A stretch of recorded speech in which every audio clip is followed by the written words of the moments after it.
everyone. Welcome to Straight Bat with Gulf News. The World Cup just got interesting, actually. Two upsets in 2 days, and the form book in the T20 World Cup has been torn apart. Uh, Today, Pakistan lost by 1 run to Zimbabwe. The Minnows at Pakistan, remember, is one of the favorites to win the tournament. Another overwhelming favorite was England, who lost to Ireland yesterday. So suddenly, the whole the scramble for the semi-finals has suddenly taken a different hue altogether. But today we also had two more matches. Actually, it was a triple header today with South Africa defeating Bangladesh quite easily and India beating Netherlands. But before that, the match of the day certainly is Pakistan's match. And let us head over to Ashfaq. We have with me Ashfaq and Satish to discuss today's all the three matches here. But let's head over to Ashfaq to find out what went wrong with Pakistan today. Hey Sham, thank you so much. It's an embarrassing day for Pakistan cricket. They lost to Minnows. If you see the record, Pakistan played 17 matches against them and lost one only last year. And today there have been a lot of memes going around about fake Mr. Beans going to Zimbabwe, who is like a copy of original Mr. Bean's actor. So memes were saying that we have to take revenge today for sending fake Mr. Beans, and they did it. And coming back to the match, I would say Pakistan, the South Africa batters, they started off very positively. And if you see the first 4 overs, they 3 over the score like 30 runs. They straight away went after Shaheen Shah Afridi in first over with 14 runs. Shaheen Shah Afridi hasn't got his rhythm back, I think. So he got wicketless today again for the second consecutive match. One change they made, brought in Mohammad Wasim, who bowled brilliantly. But I think they were short of batsmen. Even giving 130 runs to Zimbabwe was a bit too much. It was okay score, but I think with this kind of bowling attack, when they choked them for 90 for 6, 7, they should have got them out for 110 or something, I think. But as I said in the very beginning, if Babar Azam doesn't score, we don't have a tournament. So that's what exactly happening in 2 matches. He didn't score, and the middle order can't finish it. Okay, thank you, Ashfaq there. And Satish, what exactly did Zimbabwe do right? Jam, they played cricket in such a way that's what is required in Australian wickets. They ran hard. They tried to put a score. They managed to score 130 despite losing almost 5 or 6 wickets in between from the 12th over to the 16th over. But still, they managed to keep the run rate going. They played that. They ran the hard singles and converted the singles into twos.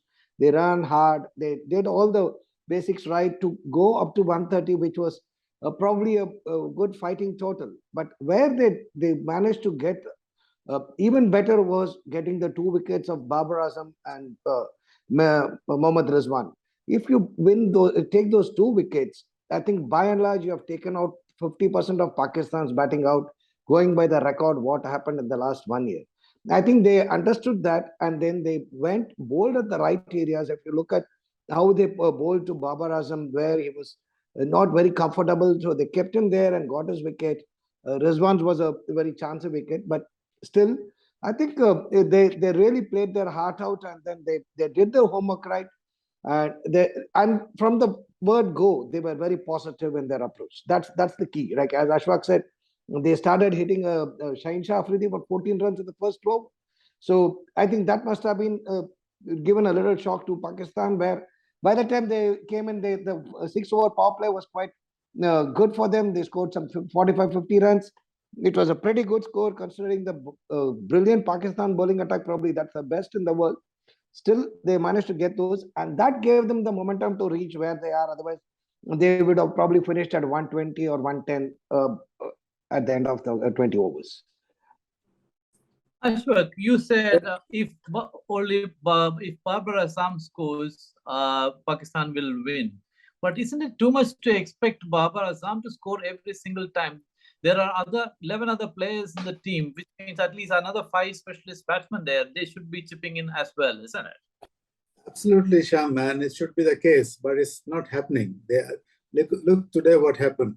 I mean, Babar Azam and Rizwan left, and then the scores slowed down.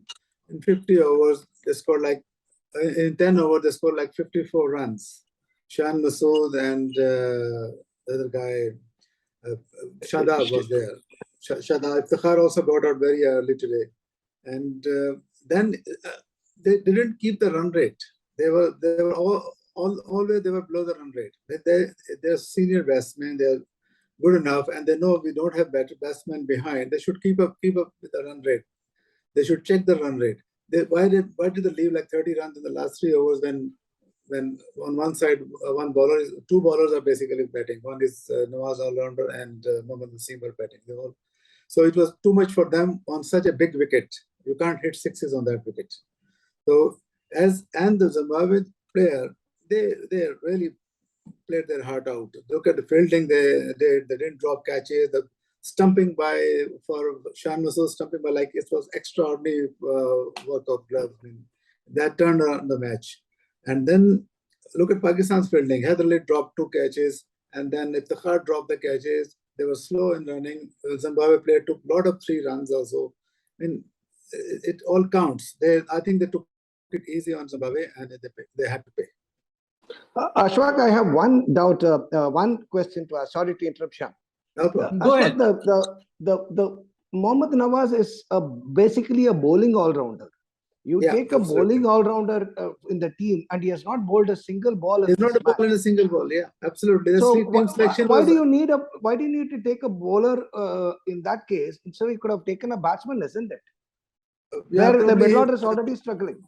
Probably they wanted to have like one more left-hander with Shan Masood is one left-hander and the second left-hander. Probably that's the case. Otherwise, there was no need for Nawaz in the team. They could have played Khushdil Khan or even Asif Ali because they had the bowlers, enough bowlers. Correct. They should have played a specialist. And Iftikhar didn't bowl a single ball as well. So they have 2 bowlers who have not bowled a single ball, but you are struggling with the batting, isn't it? Yeah, absolutely. They should have played a specialist batsman instead. But I think that they shouldn't worry about Nawaz's selection. But because he scored 22 and he brought Pakistan to the doorstep of victory actually. Yeah, but he's not a finisher, Shan. That's the problem. Yeah, I know. But the thing is, he at least got Pakistan to at least where they were, say, on the cusp of victory, really. But Sham, to give credit to Mohammad Nawaz, he's the one who won the match against India in Asia Cup. Absolutely, absolutely. Still, I'm just checking. In that match, he came 1 down. That was way up in the thing. Now, here the situation was different. He had to finish the match. Ashwak, my point is, in a match where all the batsmen, all the frontline batsmen, people like Iftikhar, Haider, all these guys failed. Nawaz scored 22 and brought Pakistan very close. If Nawaz had also failed, the margin of difference, the defeat would have been much higher. Yeah, absolutely. Absolutely. Right. So I think they have to think about Nawaz as the batsman there. Yeah, they have to think about Haider Ali as well. I would say they must bring Fakhr Zaman in the next matches. Instead of true. They should and he's a left-hander as well. Left-hander, he's an experienced player. He knows how to keep the run rate. He can win the matches as well, and he had done it in the past. I think he should be brought in if Pakistan wants to qualify. I think 3 matches is a must-win now, and that also will depend on run rate. Even if they win 3, then there may be a tie for run rate as well. So Pakistan is in trouble. Correct. That brings me to Satish. Now, what are Pakistan's chances of qualifying? Like, if I understand, they would if they will have to win all the matches, and South Africa will have to defeat India and expect the other matches to go their way. No, Sham, see, the advantage South Africa or Zimbabwe has is they have 1 point extra because from the no result game. So yeah, right. So basically, they have only lost. South Africa have lost only 1 game so far. Yeah, right. If South Africa defeats India, will it help Pakistan? Maybe, but I think India should suffer 2 losses, isn't it? Because Pakistan has lost 2. It doesn't matter if they were only 1. If India beats South Africa, that will help Pakistan. Yes, Okay. possibly. Yes. And South Africa also need to lose to somebody else because they are 1 point behind anyway right now. Like they are, it's Yeah, a absolutely. 50% loss. Yeah, South Africa should lose one match either against, of course, Pakistan match they have to lose, which makes it one loss for South Africa. And if they lose another match also, then it makes it a kind of Pakistan will have an advantage. Otherwise, South Africa, that 1 point will give them the advantage that rain affected match. Ashfaq, do you need to add anything to today's match by now? Because I have one more Uh, question about, yeah, is there anything, because you said that the bowling also wasn't up to scratch, because the first few overs the bowlers were bowling full up, and Zimbabwe raised off to something like 40 or 48 runs in 4 overs or something like that. So they were yeah. quick off the blocks before they pulled the length. Rauf came back and pulled the lengths back, and that is when the collapse happened. So there is also a bit of tactics wise also there has to be some changes, isn't it? Yeah, Sham, absolutely. They have to go back to the drawing board because these are big wickets, big grounds. They have to change the strategy. Instead of trying to hit sixes and four, they have to run for scores. They have to play proper cricket instead of just slogging. This is not working there. As you said, the whole match has like 2 sixes, one from Nawaz, that was also the full toss, the shorter boundary, and one from Zimbabwe. And this is it's a bit odd in T20 matches. So they have to bring in proper batsmen for these matches and specialist bowlers if they want to win. This slogging will not work. They have to run hard in the field. Also, they have to field well to stop scores. So I think they have to change the strategy a bit because in these matches, winning or losing tosses doesn't matter because these are big grounds and the slogging doesn't work. So anybody can win, whether it's batting first, second, whosoever will play better will win. I completely agree with you, and I think the only time when Pakistan looked like in the game was when Shan Masood and Shadab was there. They were running hard and they were getting the scores. I thought Shadab needlessly got out. Yeah, Shadab he hit a six to Raza, Sikandar Raza, and then he wanted to hit another six. This is irresponsible. This is sloppy batting. This is when you got the hit six, just run for a couple of runs, single thing, then you got 10 runs in the over. And Raza is not an ordinary bowler. He brought Zimbabwe to World Cup. He had played major role. Raza is from Pakistan, yes, and from Sialkot, and he's studied in UK and then went to Zimbabwe, and he is in the team. And he was so happy. He was ecstatic to win against Pakistan. He got 3 wickets and he just choked them. That was the thing. The way he got Shan Masood out and the way the wicketkeeper spotted him, it was extraordinary. That was a turning point for the match for me. Absolutely. And Shan, coming back to the points table, the one good advantage Pakistan has got is South Africa has to play India, Pakistan, and of course Netherlands. Probably they might win against Netherlands. Let's assume they win against Netherlands. Still, they have to beat India and Pakistan. So if Pakistan could beat South Africa, and Pakistan also need to play against Netherlands and Bangladesh. So they will be on 6 points. And if India could beat South Africa, then Pakistan will be on 6 points, India will be on probably 8 or 10, and South Africa will be only 5. So there is a mathematical possibility of of course Pakistan. For Pakistan to come in now, India has to beat South Africa and Pakistan have to beat South Africa. Of course, the basis Pakistan need to beat South Africa as the first step for them. Pakistan needs to win all the 3 matches. All 3 matches, especially against South Africa, because that's the key. Otherwise, they will be up these are the 3 matches 5 left now. Satish, against South Africa, Netherlands, and Bangladesh. So they have to win them all.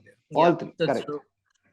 Now, Ashfa, you said about Sikandar Raza. Now, Satish, my question is, how good a spinner is Sikandar Raza? Because his 3 wickets actually changed the match, and like Ashfa said, that stumping actually was the turning point.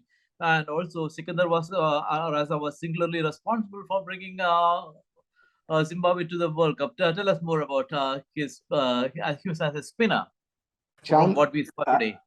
He is a thinking cricketer. That's the key. He is now he's changing his actions. He's changing his bowling. He has the variations.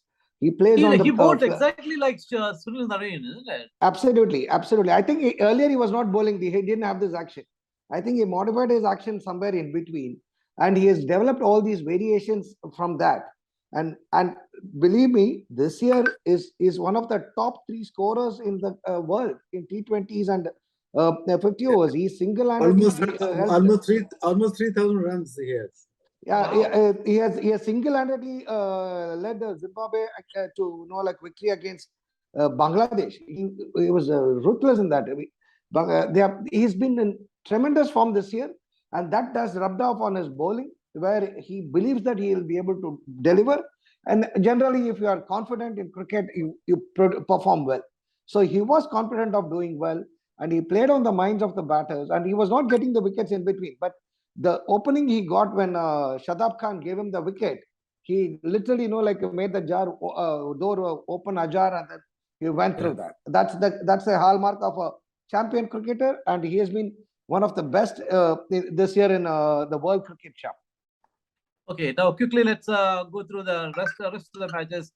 Today we had the first century of the T20 World Cup. That is Riley Russo scoring 103 against Bangladesh. So, did you guys get to watch the match? I watched it, Sham. Oh, what a knock he played right from the ball one. He was timing the ball in the middle, and it was one of those days. Unfortunately, Bangladesh had to be there, but it was one of those days where you don't want a batsman like Riley Russell to be hitting the ball the way he is hitting.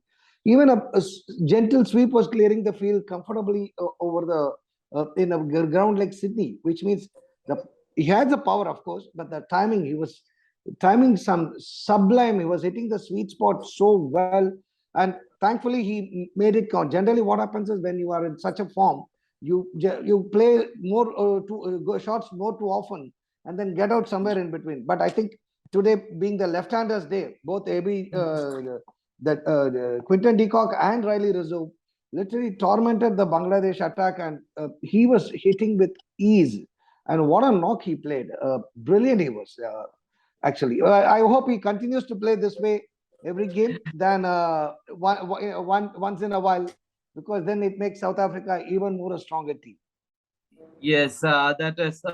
South Africa scored 205 for 5, and Bangladesh was never in the chase, so we won't go there. But I would say Bangladesh tried, because obviously when you're chasing such a big score, they never wanted to go, finish the 20 overs. They were trying hard. Obviously, with Andrich Nokia coming and steaming in, you can't take chances against him. So that in a way, the first couple of overs, they were still in the game. Soumya Sarkar played some good shots. Shanto played some good shots. But again, the first two overs, they were okay, and from 26 for 1, they slumped to 101. That's when Andrich Nokia came in, and then he got the wickets. Yeah, Andrich Nokia returned 4 for 4 with 4 wickets, and after that, actually Bangladesh found him too hard to handle. So that is, let's put it this way. Now, impressions of your impressions on India's win against Netherlands. It was a very clinical performance. I only felt sorry for Netherlands because they were a little all at sea, and there should be some way to make these associate nations play more frequently and increase the level of experience, because they played brilliantly. They bowled brilliantly for the first 10 overs, and this is the case with every associate nation. They do well in patches. They are not able to sustain it to the entire period of the game. So if they had done that, maybe India wouldn't have scored 180 runs or 179 runs at that point of time. Maybe they would have ended up at 140, 145, and that pressure would have come on the bowlers, who would have made some mistakes, and the run rate, the difference would have been narrower. But the last 10 overs, literally, of course, you are dealing with players like Kohli and Surya Kumar Yadav. You can't keep them quiet. Surya Kumar Yadav is number 3 in the world today.